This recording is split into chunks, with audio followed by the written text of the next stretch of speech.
Today on episode 482 of the I Am Salt Lake podcast, we chat with our new friends, Kate and Hannah from Hans Kombucha.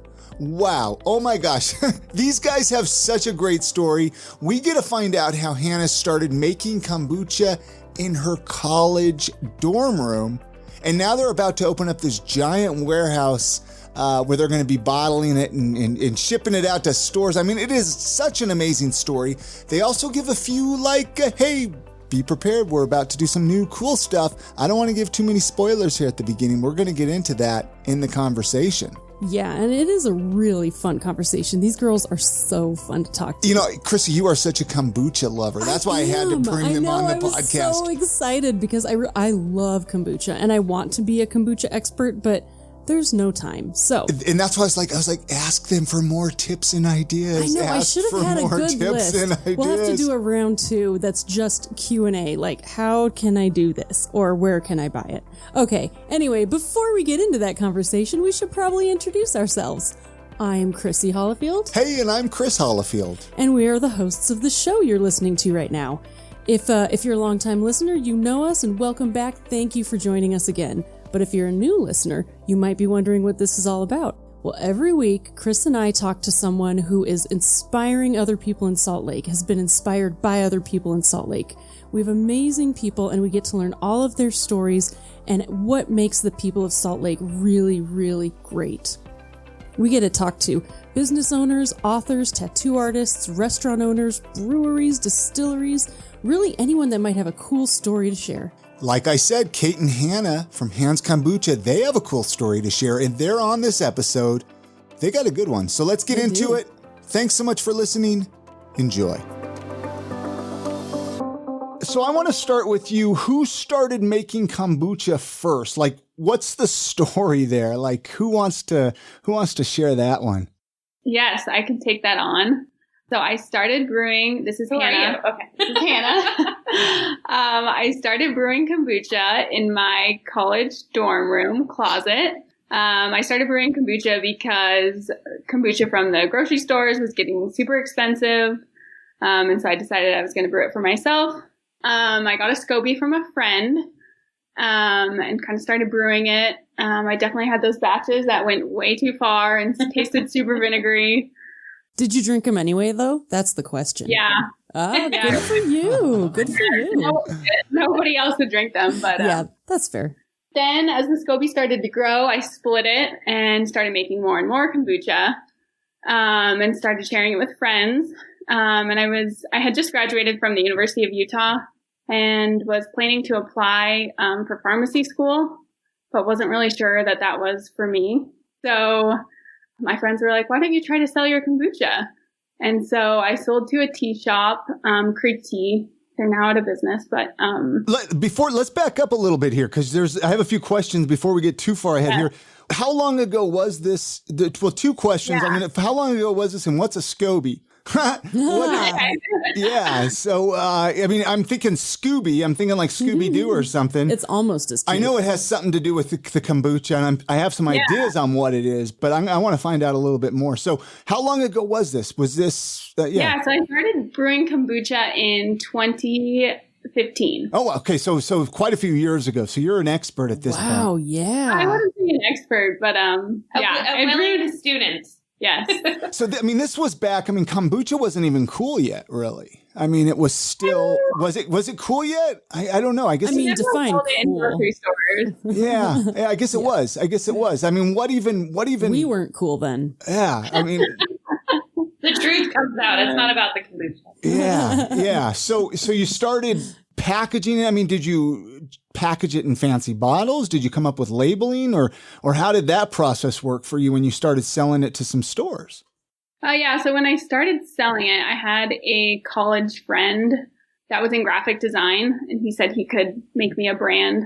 And so he made me the label and the design, and then I got it printed. And this was in 2018, though, when I started the business.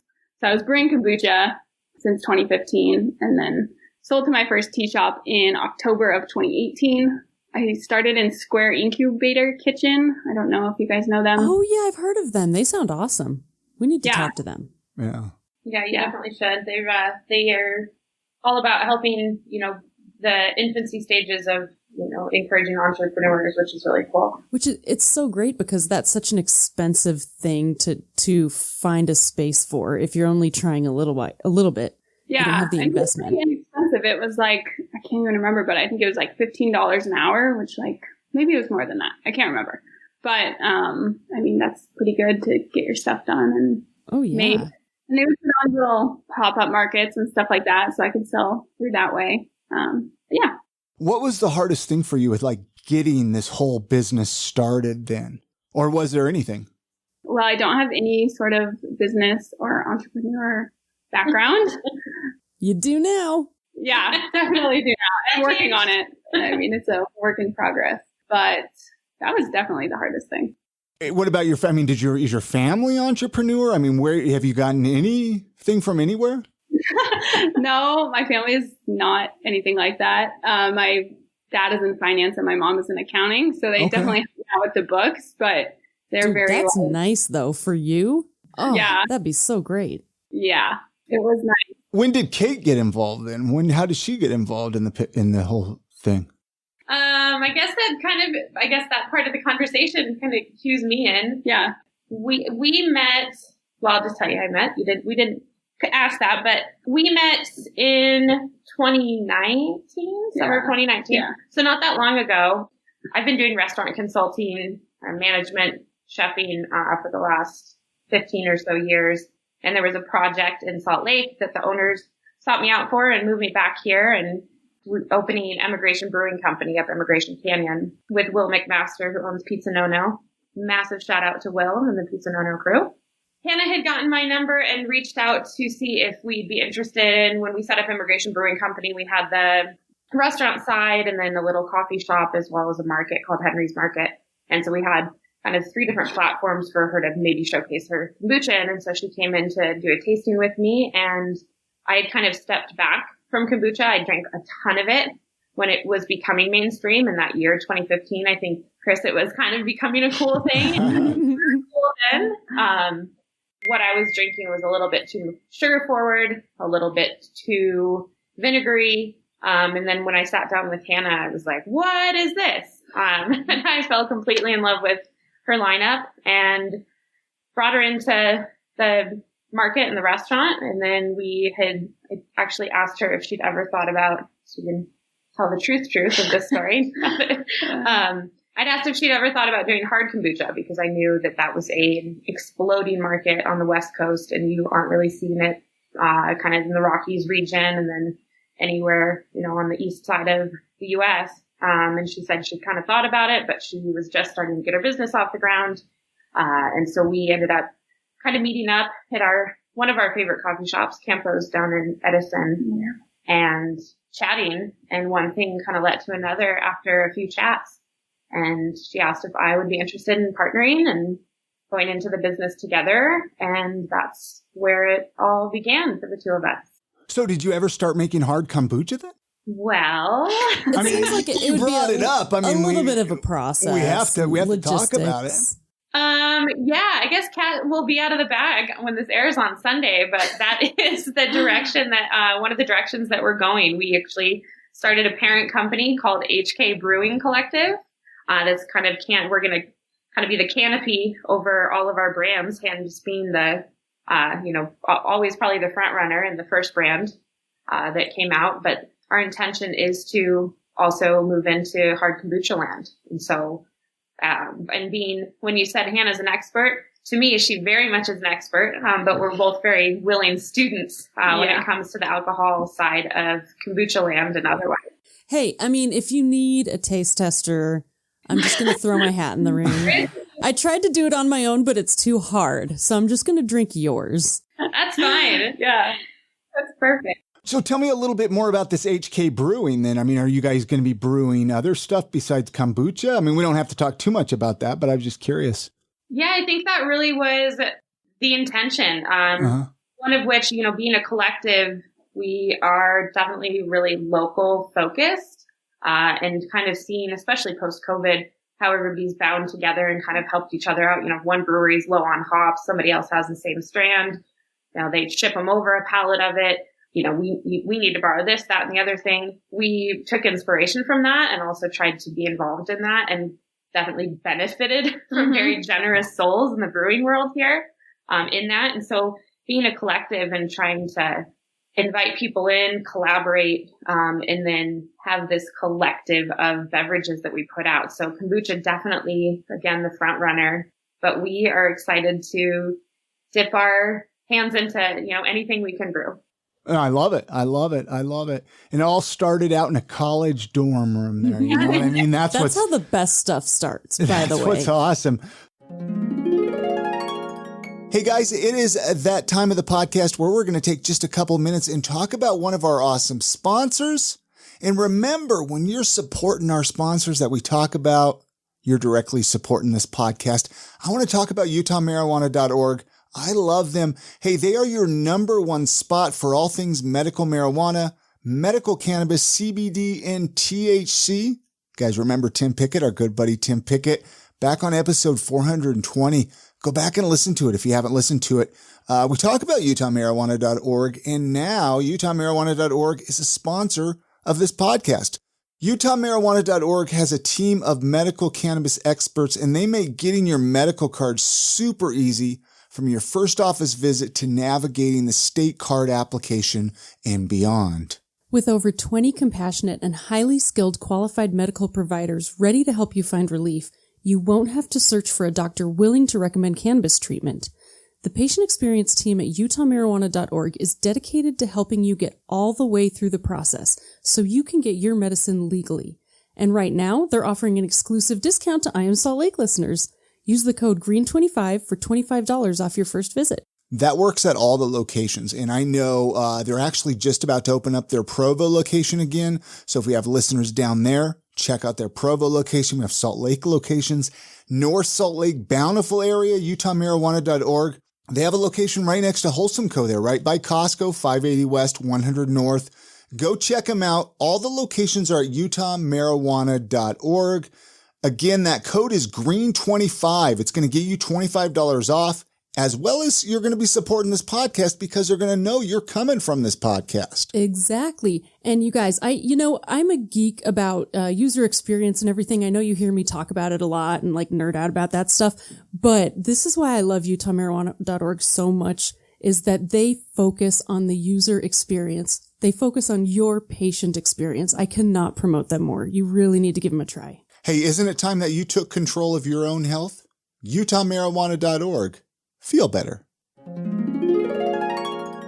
So what about currently? Can they find any of your kombucha currently in any of the stores here in like the Salt Lake area? Yes. Oh gosh, yeah. We just counted this week and we have 42 wholesale accounts that we self-distribute to. Okay. And then we also distribute to A Priori, which is the Caputo's family. The Caputo's family, a priori or a priori, they were the first distribution channel that we picked up, and it was a huge feat for us. I mean, to pick up distribution is kind of, the next step of where we were, and we feel really fortunate, and we're so stoked to be working with Matt Caputo and his team. They're awesome. Shout out to the Caputos. Huge shout out. Yeah, they're awesome. I was honored we had Tony on the podcast, so that was I was able to speak with him, so that was nice. What a legend of a man! Oh, for real, for real. So tell me, how does the flavors work with you guys? I mean, do you have like standard flavors, or are you kind of always putting out new stuff, or how does that work? Like, what makes you decide on certain flavors, or how does that work? Yeah, I can say we have 6 base flavors. I came out with 3 of them in the beginning in 2018. And then have slowly added on a couple of new ones. And then every season, I would say, we're coming out with a new flavor. So we did one this fall that was like a hops kombucha with Roja Brewing. Mm-hmm. We did a cinnamon apple this winter with Mountain West cider. That one was really cool. We used their unfiltered cider, pre-alcohol stages, the non-alcoholic base cider of theirs, and played it with our kombucha. Mm-hmm. It was really interesting and like a perfect cool. Christmas kind of flavor. It was awesome. Mm-hmm. And then right now we have Junbug, which is flying off the shelves. We're really excited about it. It's a huge mashup of locals. Let me hold on. I'm going to pull a whole list and pull out my scroll. It was so cool. So it's a blueberry lavender. We get the blueberry here locally, through Weeks Berries. We get the lavender from Karen Bean and her daughter, Samara, and Lawtonwood Lavender. They're up in the avenues. They also have lavender farms in Seattle. She's amazing.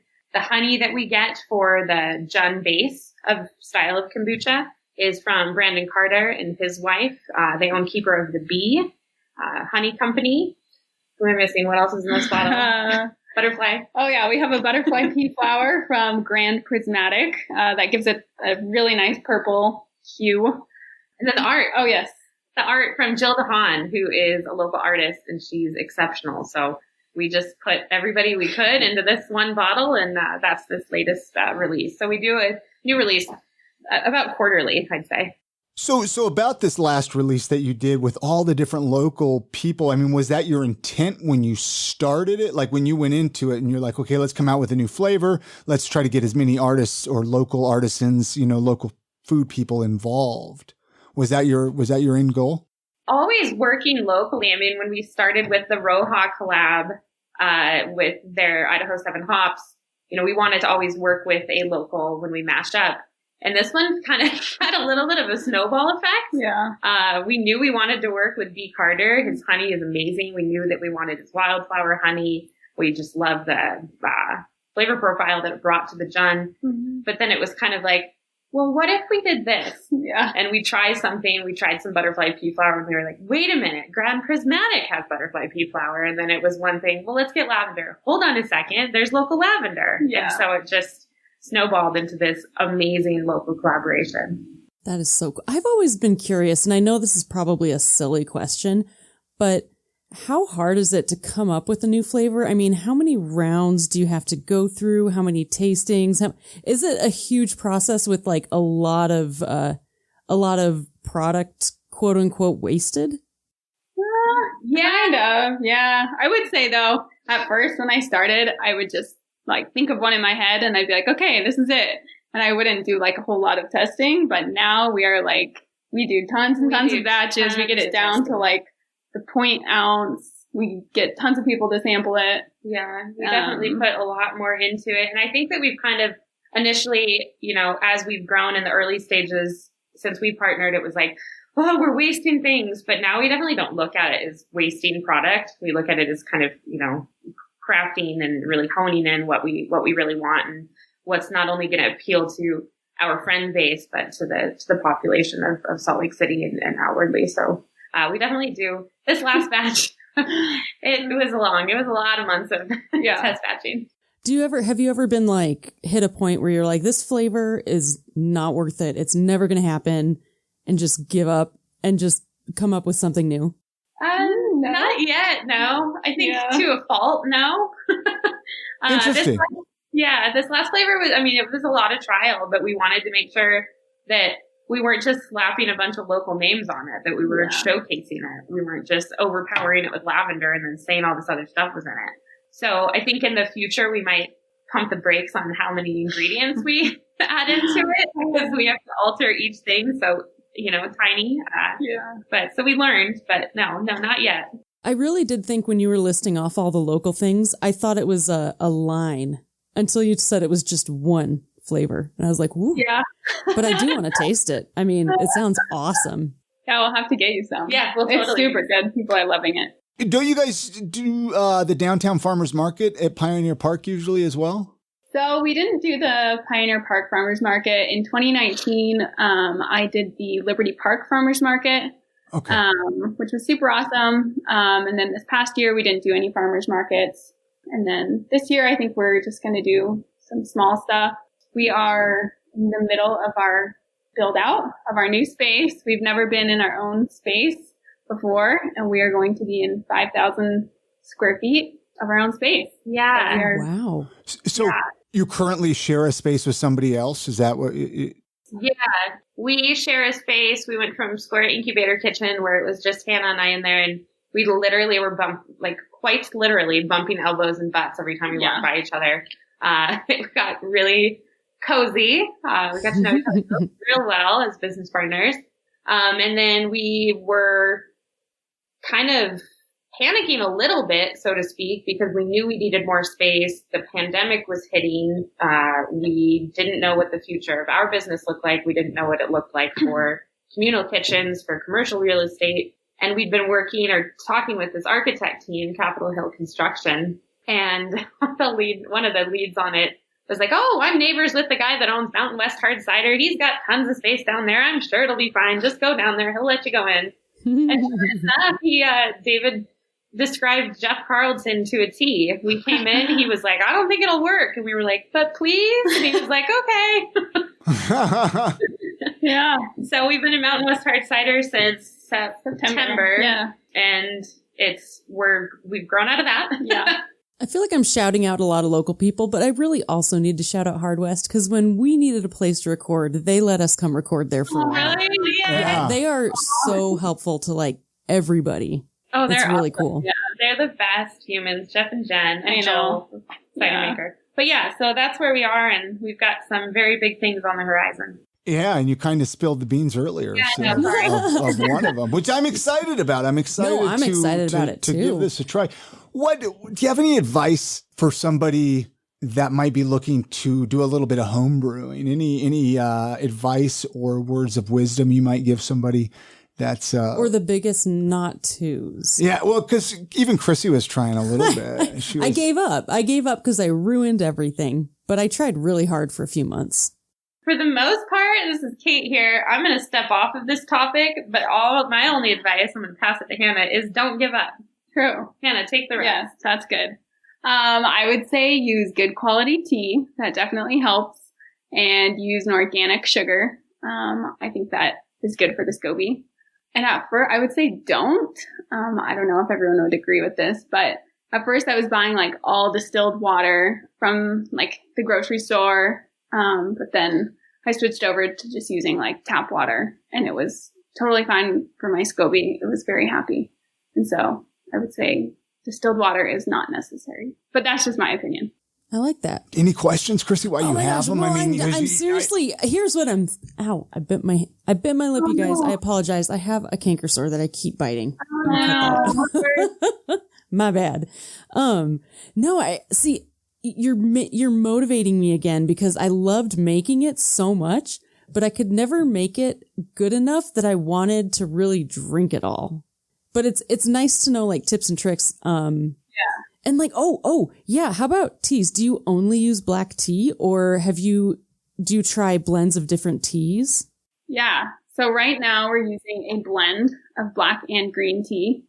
We get our tea from Teatulia. It's an organic tea supplier, out of Denver, but they grow in Bangladesh. Mm-hmm. I'm pretty sure. It's like a women farm. A woman-led farm.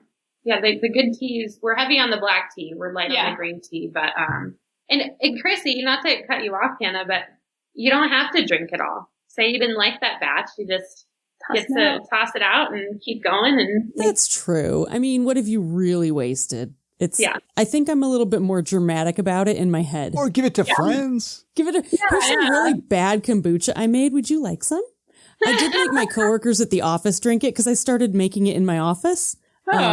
During lunch, because we would always go buy kombucha and it just was getting expensive. And I'm like, I'm just going to make it. And so my coworkers were really, really cool. They all tried it, even though it was like total apple cider vinegar for a while. The real troopers. Shout out to them. I'm very grateful for people today. Do you flavor it, or do you just drink the original kombucha? So I mostly drank the original, but then I wanted to learn how to flavor it, but I don't think I'm any good at that stuff. So it takes practice. It does take. I didn't know exactly what to do, so I'd like squirt honey in it and like throw frozen blueberries in and shake it and be like, okay, I think that's flavored, right? I don't think that's how you're supposed to do it, though. Well, you learn. You can always call us. Yeah, true. Okay. See? That's now what I was we looking have for. some friends in the kombucha business. I need a kombucha expert on speed dial. I'm just going to buy yours. Who am I? I'm going to make it for fun, but it's going to be terrible, and I'm not going to keep doing it, and I'm just going to buy yours. That's fine. That wasn't meant to be a plug. Yes, please. And all of the retail listed on our website. Yes. let's shift directions. We have a few standard Salt Lake City related questions that we ask everybody that comes through here. So, of course, we have to ask the both of you. We have family and friends. They come visit us from out of state, from California or wherever, East Coast, West Coast. And they're like, Kate, show me around. Give me a tour of the city. Give me a tour of the mountains. I don't know what it is. What is the Kate tour or the Hannah tour? What do you guys like to show people? I don't know. We all have our favorite spots, right? I really think that the crater in Midway is underrated. I think it's super cool. And I would take everyone there if I could. The crater in Midway, huh? I've never had anybody that is awesome. That is definitely new. I like it. Really? Oh. Yeah. Whenever people say they're visiting, that's the first thing that comes to my mind. Go visit the crater. Awesome. Now we have a new place to go to. What about you, Kate? There's a ton of new restaurants popping up in Midway, too. Is there? Yeah. Yeah. There's a lot going on up there. It's pretty cool. What are your recommendations for restaurants in Midway that you're... Oh, gosh. I don't know the exact names. I think there's one called Midway Cafe. I don't know.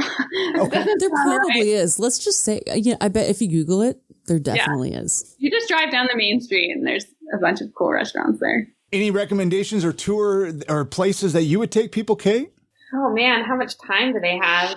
Let's say a weekend. Let's say they're coming in this upcoming weekend, right? The weather's going to be kind of nice. And I mean, I think that, I don't even know that I can speak to this, and I'm sure everybody says it. I myself, so selfishly, I would take somebody here.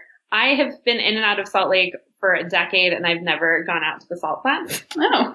So I would probably take them there because I also want to see it. But a weekend, I'm a big junkie for up above Terrace Hills Drive and the foothills, and I have 2 dogs, and so I spend a lot of time up there, spend a lot of time at Mill Creek.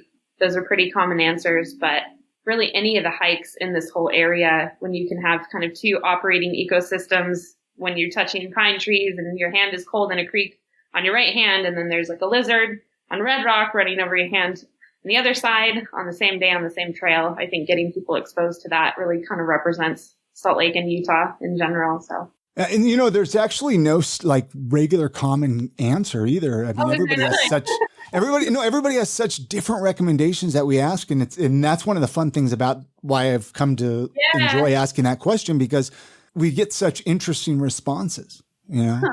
And another question is favorite local eating spots. I know you mentioned a few in Midway, but I mean, what about just here in Salt Lake? We haven't been out to eat in so long. Well, before COVID, I guess. If you can remember before COVID.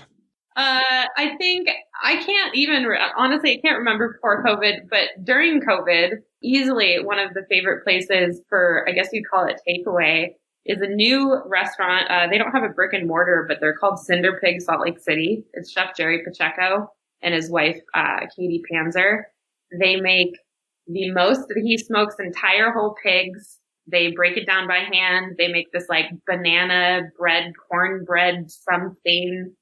They make duck fat mac and cheese. I mean, the food is ridiculous. Yeah. And so I ate a lot of that during the pandemic. So Cinder Pig is my jam right now. Oh yeah, we love that. Very cool. And I'll have to Google them. Do you know a website or anything? I mean, I'll just Cinder Pig, I guess. Yeah, I think they just launched a website before everything was done on social media. I think it's at Cinder Pig SLC. Okay. Just because I wouldn't even mind tracking them down for the podcast. Right on. Yeah, they're so cool. Yeah, Jerry's got Chef Jerry's got a lot of experience. I knew him as a colleague. And his background is fine dining. So when he pulled out this pork, I was like, what?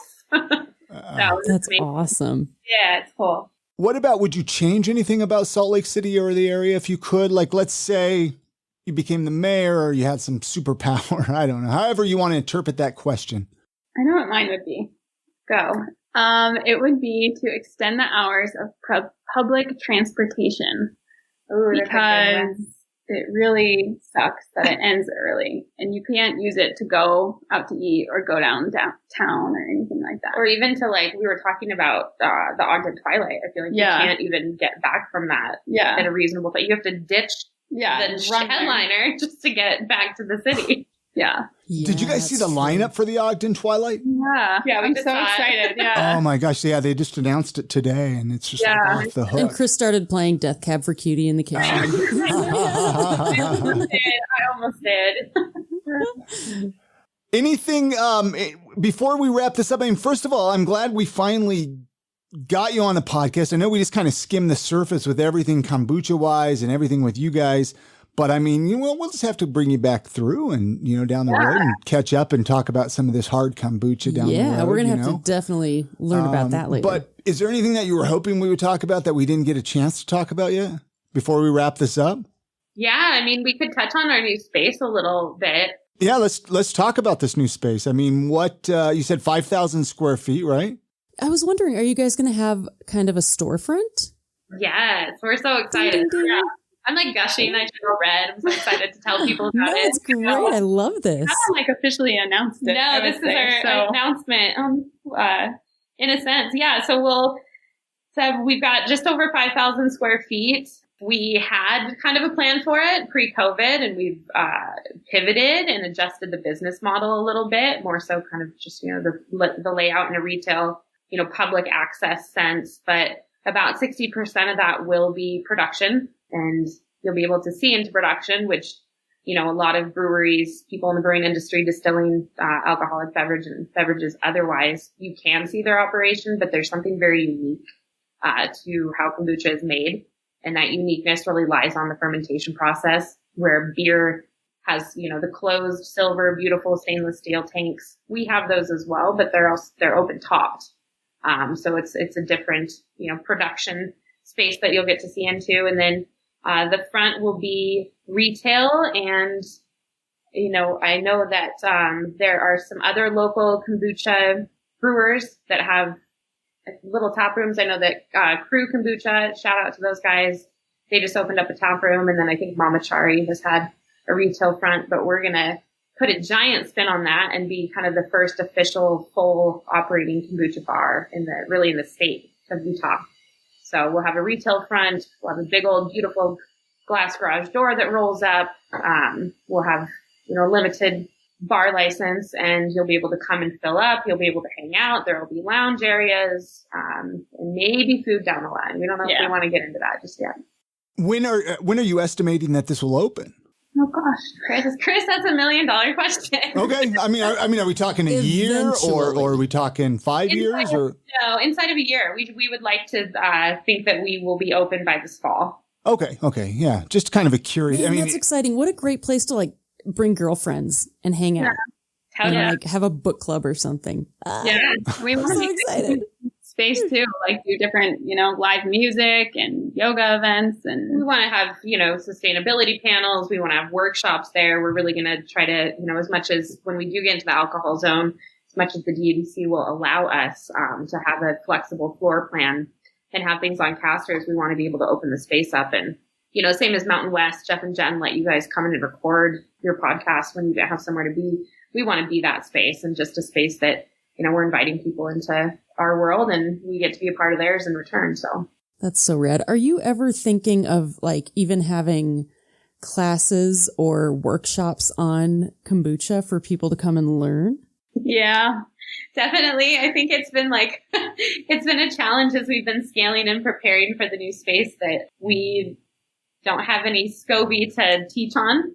We're using every square inch of product that we have. Oh, that makes a lot of sense. You kind of need that. Yeah, but we do. Yeah, we definitely want. Oh, and SCOBY, for those who don't know, is a big slime ball of bacteria, right? Don't look it up if you you don't want to see it. Yeah. Yeah, so it stands You don't want to know how the sausage is made. So, Hannah, looking back to college, you in your college dorm when you were making kombucha, I'm sure you didn't think all of this, you didn't envision all of this back then. Definitely not. No, not one bit. I really can't say much more than that. No, did not envision this, but I'm super excited where it's heading. And I got my degree in public health, and I feel like I'm kind of, practicing that in the public and improving the health of the community with our kombucha. So yeah, it's kind of a full circle. And then did you say where the location is going to be, or do you know, or maybe you'd rather not even say that one? We're making them tell us all their just secrets. tell us. I mean, if you're going to bring it up, you got to tell us. We're not even in the same room. We're not even drinking, and we're just like, wow, let's do everything. It's just so exciting. That's wwhy. It is exciting. We'll be off of 300 West, and we'll leave the rest to be a surprise. But we're excited because we'll be in the ballpark district. I'll say that. Yeah. Okay. To be in that area because, what's happening there. And we're, imploring our colleagues and our friends that are starting businesses to be in the same area. And the city is redoing the 300 West corridor from 2100 South to 900 South. And they're expanding the sidewalks so it's more accessible to pedestrians. They're putting in a 10-foot bike lane. And we were like, these are our people. Yeah. This is the kind of traffic we want. And we're so excited about it. So. That's awesome. Nice. Well, best of luck. I mean, seriously, this is awesome. I'm so glad that we were able to connect, and our listeners will be able to hear your guys' story and go out and get some of this awesome kombucha. I mean, what's the website? How can people connect? I mean, I would imagine you're on all the social media outlets. Yeah. So we're on Instagram at Hands Kombucha. We have a website. It's handskombucha.com. You can order on the website. We don't have quite a storefront, but you can place your order and then come pick it up in the back of our space. And then you can also look at our retailers there to see where we sell. Very cool. Chrissy has a final question that she asks everybody that we chat with. So I'm going to let her ask the both of you. Thank you again for doing a podcast with us. And let's catch up down the road, right? Definitely. Thank you so much. You bet. Yeah, and I'm really excited to hear your guys' answers because I like your go-get-it style. Can you each leave our listeners, you're very go-get-it, I love it, leave our listeners with a piece of life advice or a motto that you live by? You can see this. I know that it looks like lettuce, and I almost put no regrets. Yeah, no regrets. I can read it. It's the title of a Beatles song. Is it from the Beatles? Song. But the let it be. My mom told me that a lot, and I feel like my entire life I did the opposite of it. But when things just aren't working, kind of realize and come to that safe space of saying, okay, I'm just going to let this be and move on. That would be a big life advice for me. Thanks again to Kate and Hannah for joining us on this episode of the podcast. All of the links that we mentioned in this conversation can be found with the episode show notes on our website at iamsaltlake.com. And if you want to find this episode specifically, you can type iamsaltlake.com/482 into your URL browser. Hey, it is the first episode of the month, and that means we give some smooches to our Patreon supporters, our people that are kicking on over a couple of bucks. Can we call this like the kissing booth segment? The kissing? We get behind the booth and we give y'all kisses from afar. Yeah, hey, well, we got COVID kisses. We got some great supporters that deserve kisses because they're helping keep the lights on. I'm going to run down the list here. Hey, we got the first one here, Jeremy Hunt, Jen Seals, Mark Copeland, Nick Naylor, Brett A. Smith, Todd Bjorkland, Tim Horan, Michelle Stevens-Williams, Christopher A. Heiser, Brandon Hill from over at Mountain Standard Time Marketing, Jay Chambers, Sana, John Miller, Eric Tomorrow, Nicole Davison, Nikki Line, and our good buddy Ryan Prince. That is a heck of a list there. That's a lot of smooches there, Chrissy. I don't know hey, if line up, guys. I don't know how I feel about that there. Okay, it's especially the hugging booth. Especially with COVID. Booth. I don't know. I mean, there's... Oh, well, virtual. All right, guys. And don't forget, hey, we need some new Apple podcast reviews. So go leave us a 5-star review in there. Let us know what you think of the show. Let others know what you think of the show. And we'll read them on an upcoming episode. And you guys have a great week. Get out and enjoy some of Salt Lake City this week. Support local.